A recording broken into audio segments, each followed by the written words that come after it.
새벽에 하나님 우리에게 주시는 말씀은 잠언 13장 8절의 말씀입니다.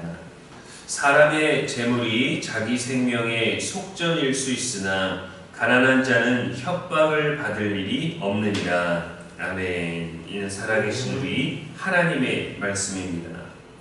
이 시간 진짜 생명의 속전은 무엇인가? 라는 제목으로 말씀 전하겠습니다. 한 단편 영화 같은 장면에서 모든 것을 다 가진 부잣집 아들이 등장해 있습니다. 그 아이는 말하지 않아도 부모가 알아서 모든 것들을 풍족하게 채워줬습니다.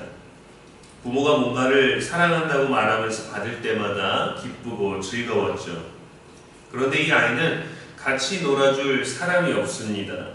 나를 바라보면서 즐거워하고 만족해하는 엄마 아빠가 있고, 나를 시중 들고 있는 집사가 나의 모든 것들을 또 오가는 것을 태워주고 모든 일들을 대신해 줍니다. 그런데 아이는 놀아줄 사람이 없습니다. 그 안에서 만족과 기쁨을 누리고 있죠.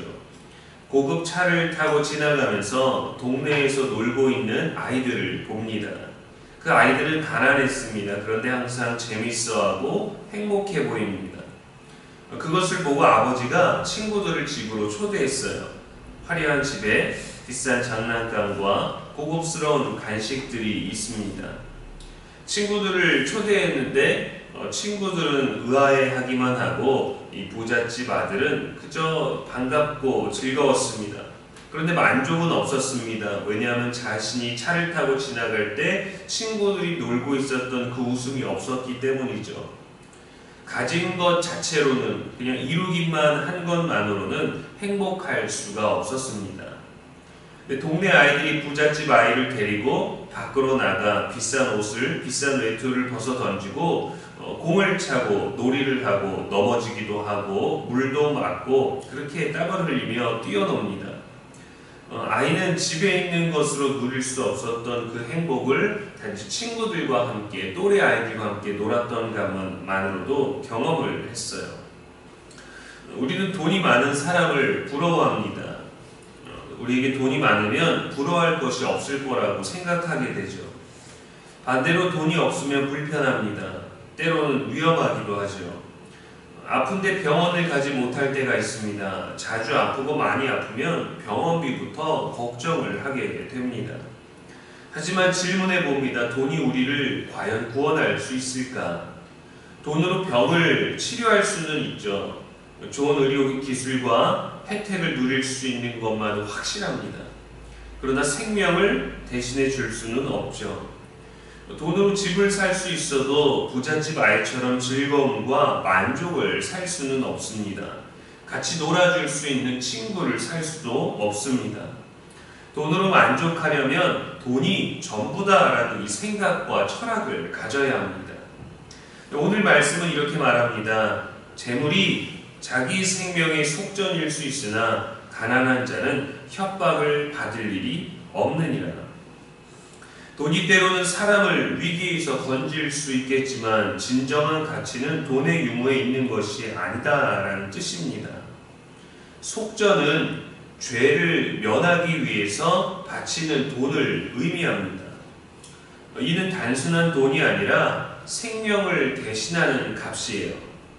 요즘 캄보디아에서 우리 한국 사람, 또 그 외 많은 다른 나라 사람들도 그렇겠지만 사람을 납치하고 감금하고 고문하는 범죄 소식들이 있습니다. 사람이 생명을 담보로 돈을 요구하는 것 아니겠습니까? 부자라서? 아닙니다. 그저 그냥 끌어올 수 있는 사람이면, 유혹할 수 있는 사람이면 그 사람을 데려다가 그 사람의 몸을 팔고 그 사람으로 돈을 벌게 하고 그 사람의 생명을 담보로 또 돈을 요구하고 협박을 하고 고문을 하죠. 오늘 본문은 두 부류의 사람을 보여줍니다. 재물이 있는 자와 가난한 자예요. 재물로 자신의 생명을 지키려 하지만 결국 한계가 있죠. 그런데 가난한 자는 꾸지람을 듣지 않습니다. 왜냐하면 빼앗길 것이 없기 때문입니다. 그를 협박할 수 있는 것이 없기 때문이죠. 하지만 가진 것이 없다면, 빼앗길 것조차 없는 것이라면 그것 또한 슬픈 일 아니겠습니까? 말씀은 참된 안전은 돈에 있지 아니하고 하나님께 있다는 진리를 강조하는 것입니다. 오히려 돈이 많은 것 때문에 더 위협을 받고, 돈이 많아 보이는 것 때문에 더 미움을 받게 되기도 하고, 돈이 많아 보이는 것 때문에 그것 때문에 더 반대쪽에 있는 삶에 의해서 공격을 당하고 위협을 당할 일들이 있다라는 것이죠.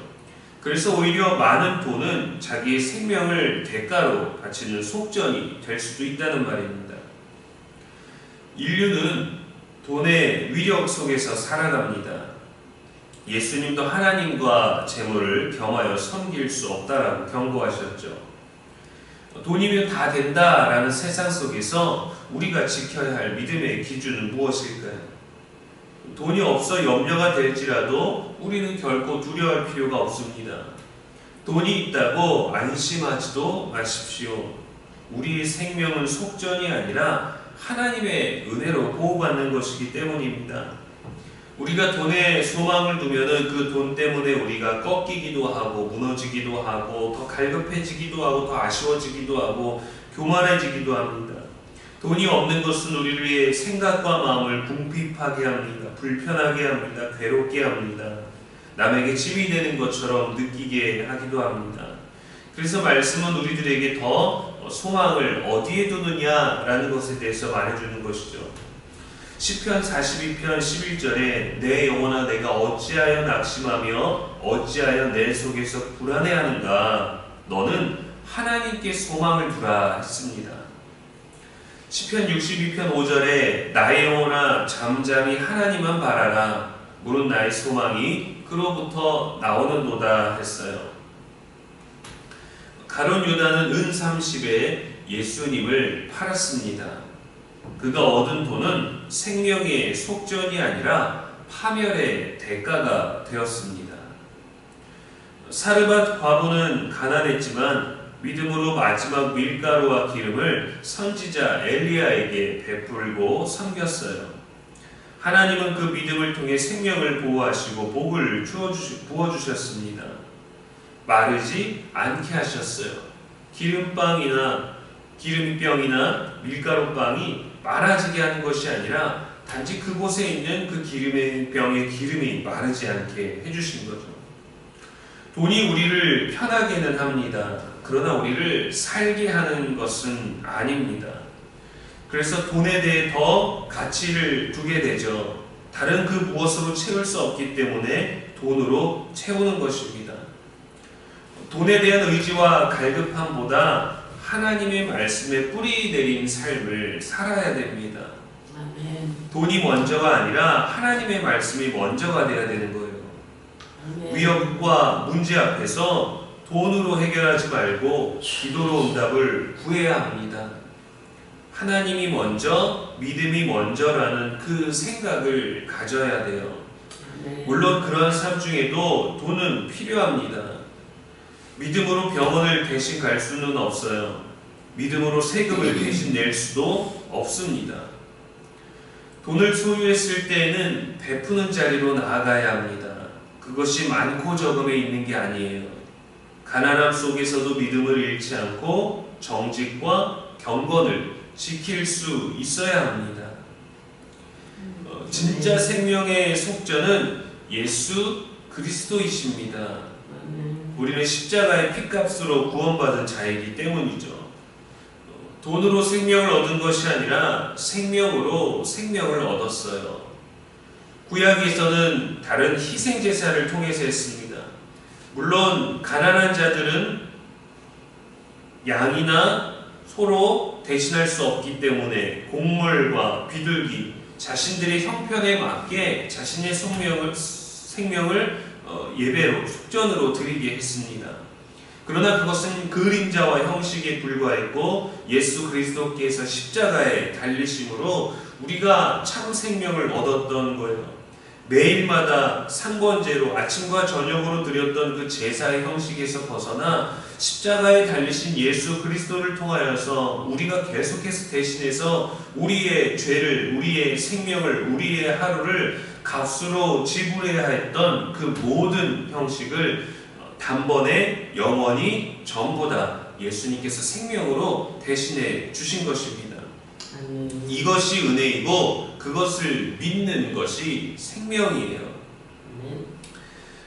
물론 여전히 돈이 필요하고 앞으로도 돈은 중요한 자리를, 중요한 흐름에 있을 것입니다. 그래도 말씀 안에서 돈에서 평안을 얻지 말고 은혜로 사는 저와 여러분의 하루하루 될 수 있기를 주님의 이름으로 축복합니다. 아멘. 기도하겠습니다.